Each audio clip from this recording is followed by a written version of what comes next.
Good day po muli mga kawards. Welcome ulit dito kay 3M mga gawain ng mga walang magawa. For today's video po ay kinakabit na ni 3M yung forma.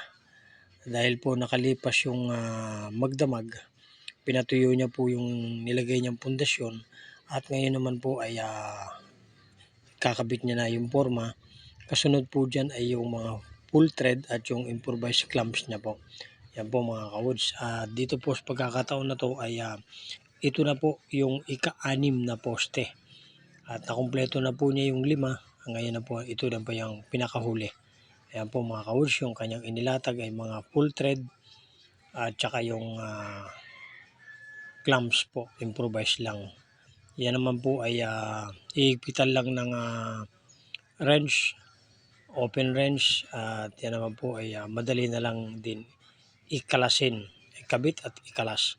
At pag natapos na po, nakumpleto na yung kanyang 6 na poste, ito pong mga full thread na to ay itatabi niya at magagamit pa po yan in the future.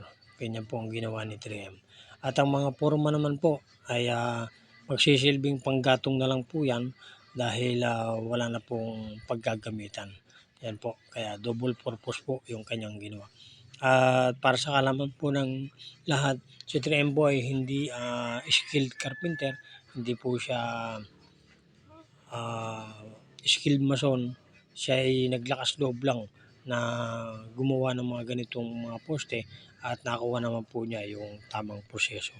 Maraming salamat po sa inyong panonood. Gabayan po kayo ng ating Panginoon Diyos sa araw-araw at shoutout po sa lahat ng followers, shoutout po sa lahat ng mga viewers. Maraming pong salamat sa pagbibigay pansin ninyo sa ating mga videos at ang puhunan po natin sa araw-araw, walang iba kundi ang sipag at tiyaga.